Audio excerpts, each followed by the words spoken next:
আমাকে দেখে ভয় পাচ্ছিস? দুনিয়াতে নামাজ কাজা করে তুই আমাকে তিলে তিলে বড় করেছিস। আজ আমি আমার পাওনা বুঝে নেব। আমার হাড়গুলো ভেঙে যাচ্ছে, মাটি আমাকে খেয়ে ফেলছে। কোথায় পালাবি?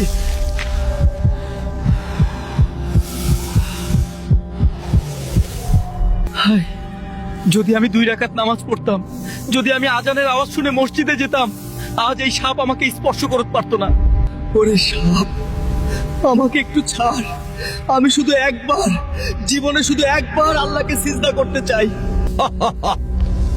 60 বছর সময় পেয়েছিলি।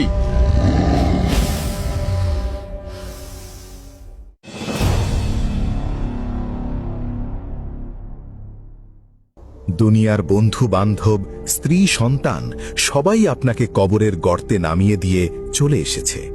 তারা এখন বিরিয়ানি খাচ্ছে আর আপনি মাটির নিচে একা। কিন্তু দাঁড়ান, আপনি একা নন।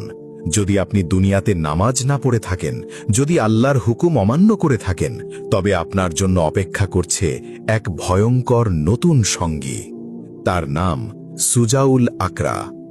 রাসূলুল্লাহ সাল্লাল্লাহু আলাইহি ওয়াসাল্লাম বলেছেন, কবরে পাপীর জন্য এমন এক সাপ নিযুক্ত করা হবে যার নাম সুজাউল আকরা।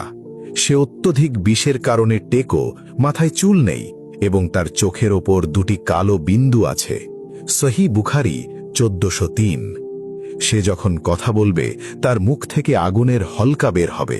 সে যখন ছবুল মারবে তখন 70 গজ মাটির নিচে আপনি দেবে যাবেন। কবরের প্রশ্ন উত্তর শেষ। মুনকার ও নকির ফেরেশতা চলে গেছেন। বেনামাজি ব্যক্তিটি ভয়ে এক কোণায় কুঁকড়ে আছে। ঠিক তখনই কবরের নিস্তব্ধতা ভেঙে এক বিকট গর্জন শোনা যাবে।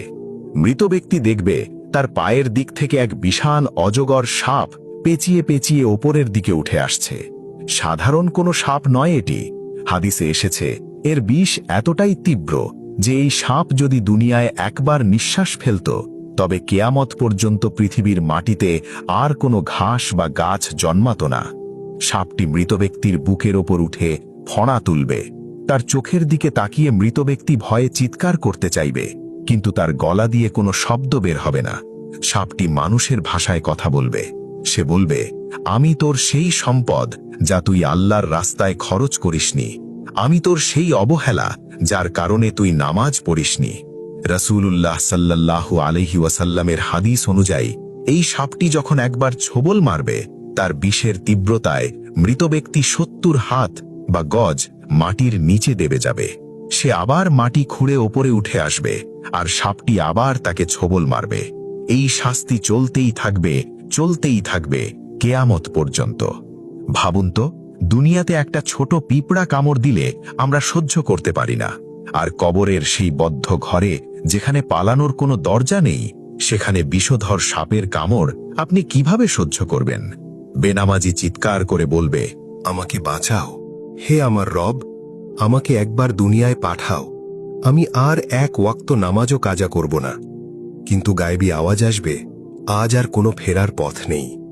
কিছু বর্ণনা এসেছে, বেনামাজির শাস্তি হবে নামাজের ওয়াক্ত অনুযায়ী।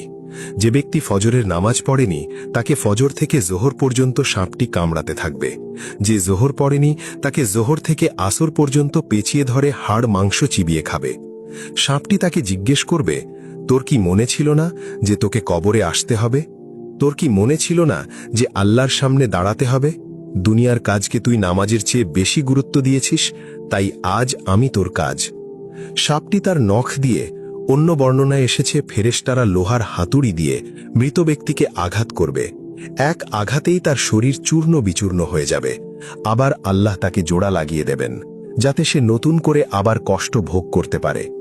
শুধু সাপ নয়, বেনামাজির কবর হবে জাহান্নামের একটি গর্ত।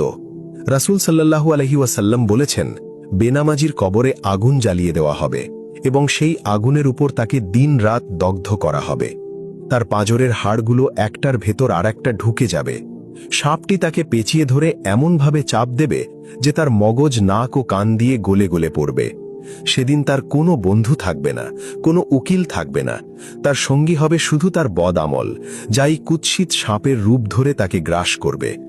প্রিয় ভাই ও বোন, এই ভয়ঙ্কর দৃশ্য থেকে বাঁচার কি কোনো উপায় নেই? অবশ্যই আছে। রাসূলুল্লাহ বলেছেন, কবরের আযাব থেকে মুক্তি পাওয়ার ঢাল হল নামাজ। যখন আযাবের ফেরেশতা বা সাপ মৃত ব্যক্তির মাথার দিক দিয়ে আসতে চাইবে, তখন নামাজ বা তিলাওয়াত সেখানে দেয়াল হয়ে দাঁড়িয়ে যাবে এবং বলবে, এদিক দিয়ে আসার কোনো রাস্তা নেই, কারণ এই ব্যক্তি আল্লাহর ভয়ে সিজদা করত। যখন পায়ের দিক দিয়ে আসতে চাইবে, তখন তার কদম, মসজিদে যাওয়ার হাঁটা তাকে রক্ষা করবে। আজ আপনি যেই নামাজের জন্য সময় পাচ্ছেন না, সেই নামাজই কবরের অন্ধকারে আপনার একমাত্র পাহারাদার হবে। ভিডিওটি শেষ করার আগে নিজের বুকের উপর হাত রেখে একটি প্রশ্ন করুন, আজ রাতে যদি আমার মৃত্যু হয়, আমি কি সুজাউল আকরার মুখোমুখি হওয়ার জন্য প্রস্তুত? ওই বিষধর সাপ আপনার জন্য অপেক্ষা করছে, যদি না আপনি এখন থেকেই তওবা করেন।